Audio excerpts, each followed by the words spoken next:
Masih di Sapa Indonesia Malam bersama saya Friska Clarissa. Setelah sekian lama menanti, Prabowo Subianto dan Megawati Soekarno Putri kembali bertemu di hadapan publik. Apakah makna pertemuan ini? Hari lahir Pancasila, tahun Presiden Prabowo Subianto memperlihatkan keakraban dengan Presiden kelima RI yang juga Ketua Umum PDI Perjuangan Megawati Soekarno Putri saat peringatan Hari Lahir Pancasila Senin lalu. Ini merupakan pertemuan perdana keduanya di hadapan publik setelah terakhir mereka bertemu di 2019. Awal April 2025, sebetulnya kedua tokoh sempat bertemu di kediaman Megawati, tetapi pertemuan berlangsung 4 mata kala itu. Dalam peringatan Hari Pancasila, Prabowo dan Megawati juga sempat saling melempar canda. Hal ini nampak sebelum upacara dimulai, saat Presiden Prabowo, Wakil Presiden Gibran, Presiden kelima RI Megawati Soekarno Putri, dan Wakil Presiden ke-6 RI Tri Sutrisno berkumpul bersama di ruang tunggu. Usai pertemuan kedua tokoh, Wakil Ketua DPR sekaligus Ketua Harian DPP Partai Gerindra Sufmi Dasko Ahmad sowan ke kediaman Ketua Umum PDI Perjuangan Megawati Soekarno Putri. Ia mengaku menyampaikan pesan Prabowo Subianto kepada Megawati. Dasko bilang Megawati juga menitipkan pesan balik ke Presiden Prabowo namun tak mengungkap isi pesannya. Ya, kami memang diutus menyampaikan beberapa hal dan pesan sudah disampaikan, dan kami juga membawa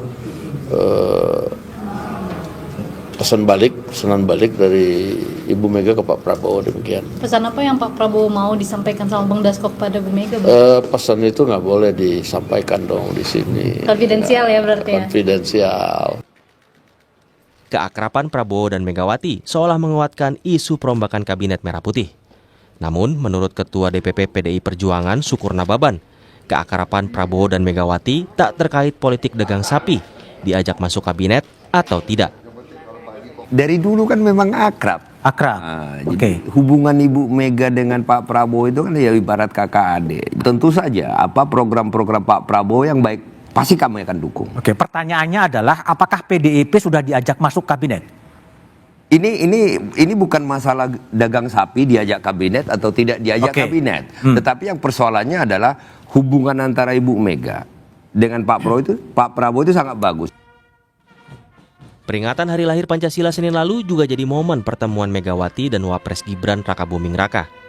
Menurut Presiden ke-7 RI Joko Widodo yang juga ayah Gibran, pertemuan singkat Prabowo Gibran dengan Megawati adalah hal biasa, namun bagus untuk saat ini. Biasa saja, bagus. Secara politis pesannya bagaimana, Pak? Ya biasa saja, bagus-bagus saja. Menurut pengamat politik Adi Prayitno, meski PDI Perjuangan di luar kekuasaan, tetapi mendukung program pemerintah Prabowo Gibran. Namun Adi mengingatkan agar PDIP tetap kritis pada kebijakan yang tak berpihak pada rakyat. Soal revisi Undang-Undang TNI, PDIP juga mendukung. Jadi kalau mau jujur, PDIP ini luarnya saja merah, tapi dalam itu coklat, warna Partai Gerindra. Itulah yang saya sebutkan, koalisi itu tidak harus diformalkan. Sekalipun misalnya Pak Prabowo Subianto dengan Megawati memiliki hubungan yang cukup baik, tapi tentu kita berharap kawan-kawan PDIP itu tidak menutup mata. Kalau memang ada kebijakan-kebijakan yang tidak pro rakyat, itu menimbulkan polemik, merugikan masyarakat secara umum, ya memang harus berjuara secara lantang. Lantas, apakah keakraban Prabowo dengan Megawati akan membawa PDI Perjuangan bergabung ke pemerintahan? Tim Liputan Kompas TV. Apa makna keakraban Prabowo Subianto dengan Ketua Umum PDI Perjuangan Megawati Soekarno Putri? Terlebih Ketua Harian DPP Gerindra Sufmi Dasko bilang Prabowo menitipkan pesan khusus ke Megawati. Kita bahas bersama Sekjen Partai Golkar Sarmuji, bergabung juga Sekjen Projo Handoko, dan Direktur Eksekutif Parameter Politik Indonesia Adi Praitno. Selamat malam Mas Adi. Selamat malam, Bang Handoko, juga Pak Sarmuji. Maaf lahir batin, kayaknya udah pada makan gulai dan sate. Yang kurang nasi gorengnya Bu Mega, belum dicobain sama Pak Prabowo nih, belum kita lihat sampai hari ini. Nah kalau Pak Sarmuji lihatnya, apa makna pertemuan Bu Mega dengan Pak Prabowo? Ini pertama kali di publik ya, meskipun sebelumnya sempat ada di Teguh Umar, tapi itu lebih ke private. Gimana Pak Sarmuji, Golkar menyambut ini? Ya maknanya saya tidak bisa membaca makna yang lain selain bahwa persatuan Indonesia yang digagas oleh Pak Prabowo itu memang diimplementasikan sekurang-kurangnya dalam bentuk pertemuan-pertemuan dengan para tokoh termasuk dengan Ibu Megawati. Dan itu diawali pada saat hari lahir Pancasila. Memang momentumnya momentum yang pas, karena hampir selalu Ibu Megawati selalu hadir dalam peringatan hari lahir Pancasila 1 Juni. Jadi kalau kemarin Ibu Megawati nggak hadir, justru aneh. Kenapa kok nggak hadir? Padahal tahun-tahun sebelumnya selalu hadir, karena ini bukan saja menyangkut sesuatu yang penting bagi negara, tetapi bagi Ibu Megawati sendiri ini sesuatu yang punya ikatan historis, bahkan punya ikatan emosional hari lahir Pancasila. Jadi saya tidak heran kalau Ibu Megawati hadir lalu bercanda dengan Pak Prabowo, ya karena momentumnya pas banget. Apa gitu. Golkar lihat Justru ini kalau- ada momen ajakan juga secara tidak langsung pelan-pelan PDIP buat gabung ke koalisi? Kalau ajakan ke koalisi yang tahu hanya Pak Prabowo ya, Pak Presiden, dan itu saya serahkan kepada Pak Presiden apakah Ibu Megawati bersama PDI Perjuangan diajak bergabung atau tidak. Itu wewenang sepenuhnya Presiden. Bagi kami baik-baik saja, bergabung baik, tidak bergabung juga tidak kurang baiknya. Bergabung akan memperkuat koalisi, dukungan pada pemerintah akan semakin kuat. Tidak bergabung, kita harapkan ada check and balances yang lebih signifikan, meskipun sekarang kalau komentar-komentarnya Pak Adi Prayitno, nggak gabung juga dukung-dukung aja kok nggak ada yang berbeda. Tapi itu pasti akan lebih kuat andaikan bergabung dalam kabinet koalisi merah putih. Nggak bergabung juga baik untuk bangsa dan negara. Ya udah kita tanyain ke Mas Adi. Tadi kan sebelumnya di tayangan Mas Adi bilang PDIP ini luarnya merah tapi dalamnya tuh Gerindra. Apa ini terlihat juga dari pertemuan Bu Mega dan Pak Prabowo kemarin di hari lahir Pancasila?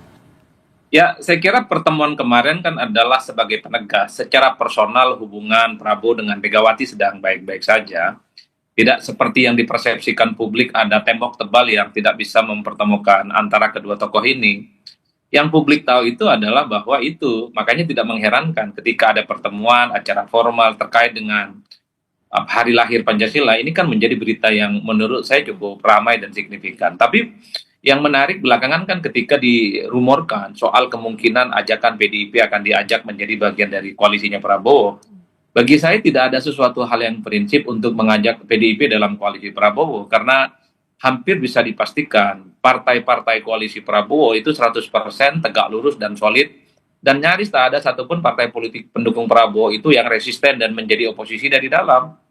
Agak beda ceritanya kalau koalisi Prabowo saat ini itu rapuh, partai-partainya bermanuver, tidak patuh pada koalisi, baru kemudian dalam konteks stabilitas perlu memasukkan PDIP.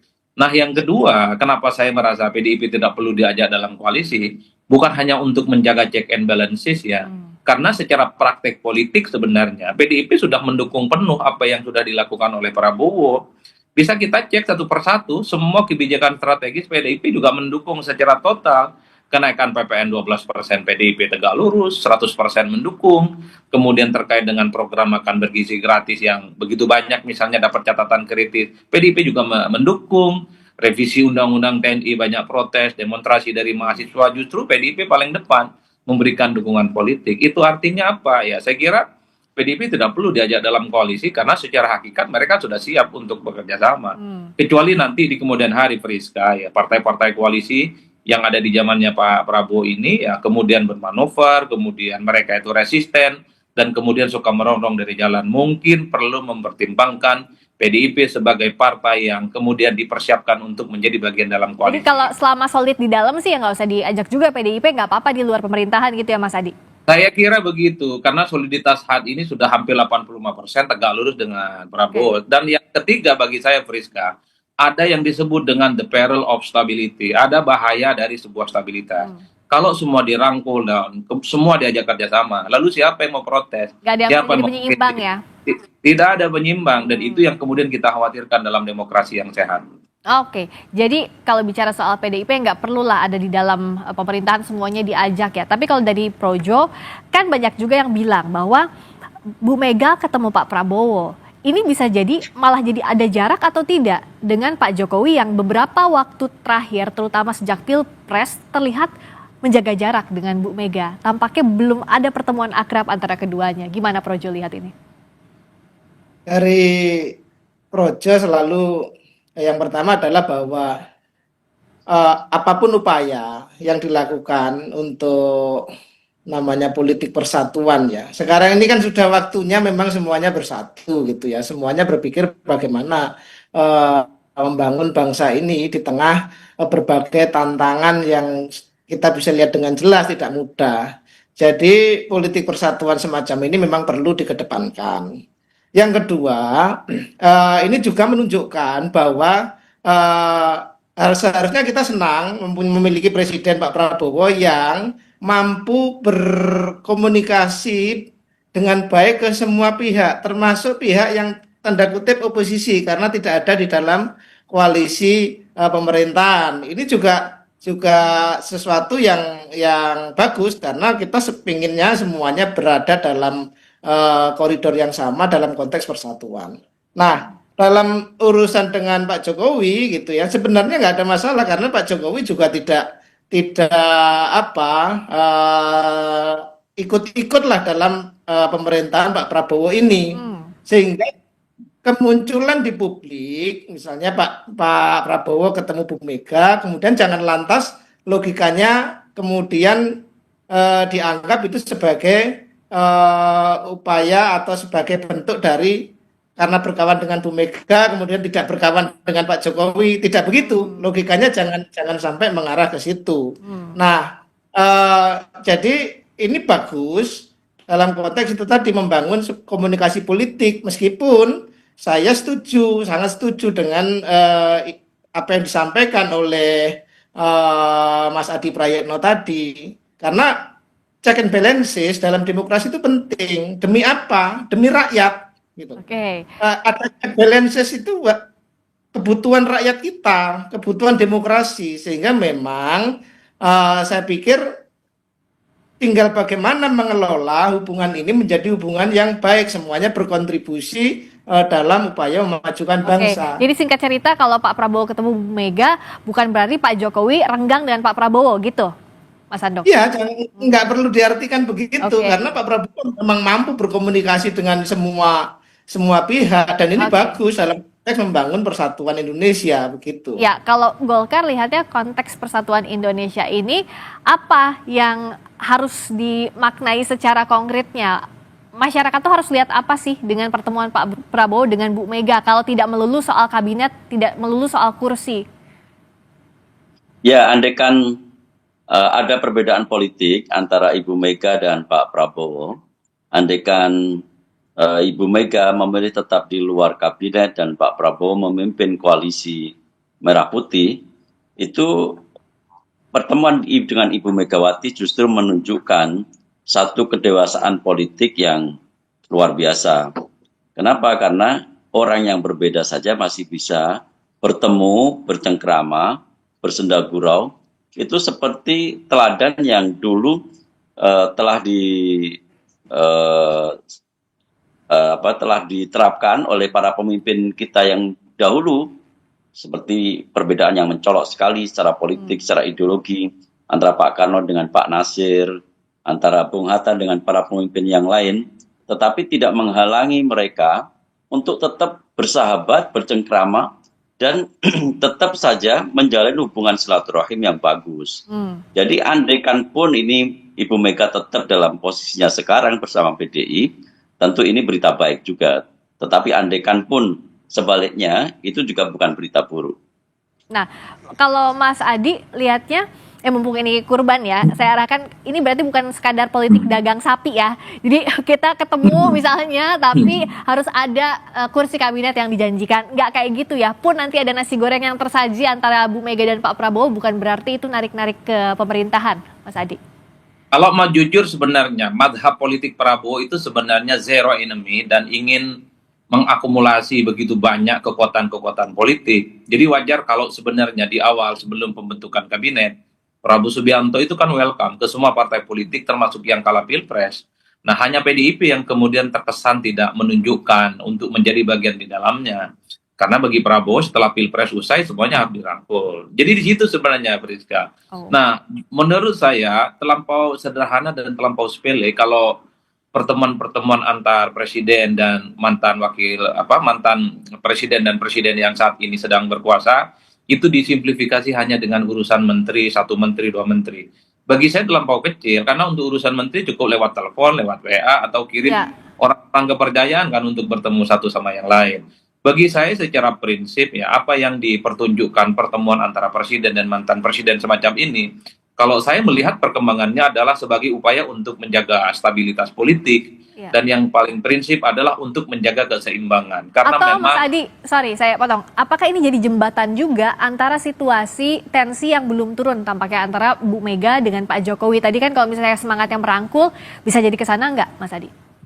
salah satunya bagi saya paling ujung itu adalah untuk menjaga keseimbangan politik. Dulu misalnya ketika Prabowo Subianto sering menunjukkan pertemuan politiknya dengan Jokowi, itu kan menimbulkan kegaduhan dan resistensi. Seakan-akan ada upaya untuk menganaktirikan mantan-mantan presiden yang lain. Wajar kalau kemudian ketika belakangan Prabowo juga menunjukkan pertemuannya dengan Megawati, baik yang diekspos ataupun yang tidak diekspos, itu kan menunjukkan bahwa sejarah gestur politik kekuasaan hari ini itu bukan hanya dekat dengan Solo, tapi dekat juga dengan Teguh Umar, dekat juga dengan kubu Cikeas. Hal-hal yang semacam ini yang sepertinya di era pemerintahan Prabowo yang sudah memasuki 7 bulan, itu stabilitas dan keseimbangannya ingin dijaga. Sehingga kesan bahwa istana hanya dekat dengan Solo, secara perlahan itu ingin dieliminir. Meski secara prinsip harus kita akui ketika Prabowo dan Megawati ini dekat, bukan berarti dengan Solo renggang, tidak sederhana itu juga. Tapi memang publik kita itu senang kalau Prabowo Mega bertemu berarti Solo ini dikucilkan. Begitupun sebaliknya kalau Prabowo dengan Jokowi sering bertemu berarti Teguh Umar, Cikiat ini dikucilkan. Pokoknya urusan ribut-meribut publik kita ini suka, Friska. Tapi bagi saya Prabowo itu paham betul bagaimana menjaga keseimbangan dengan mantan-mantan presiden terdahulu. Atau yang ditunggu kalau dari Mas Handoko antara Istana, Solo sama Teguh Umar bertemu? Ya kalau bisa ya itu tadi kan konteksnya kan ini bagaimana bangsa ini bersatu ya. Kalau bisa ya semualah Pak mantan presiden ada Pak SBY semuanya. Semuanya kan dirangkul begitu loh. Jadi saya pikir maka saya setuju tadi konteksnya jangan ngelihat kalau misalnya saya berkawan dengan Pak Sarmuji, kalau saya dekat kemudian dianggap Mas Adi Prayitno tersisih, kan nggak begitu ataupun sebaliknya. Itu yang ingin saya sampaikan dari awal. Dan saya yakin Pak Jokowi juga orang yang bukan hanya Pak Jokowi, mereka semua ini mantan-mantan presiden kita ini kan sudah teruji betul kenegarawanannya. Mana yang ini urusannya konteksnya membangun bangsa ke depan, mana ini urusan kontes elektoral, itu pasti mereka juga sangat jago dalam menyikapinya gitu loh. Ya, jadi diharapkan urusan kebangsaan di atas soal politik praktis dan elektoral ya. Terima kasih Pak Sarmuji, terima kasih Mas Handoko, terima kasih Mas Adi Prayitno. Sampai ketemu lagi, maaf lahir batin, selamat malam. Ya, makasih Friska. Berikutnya saudara kami kembali dengan sorotan lainnya. Greenpeace Indonesia mengkritik dampak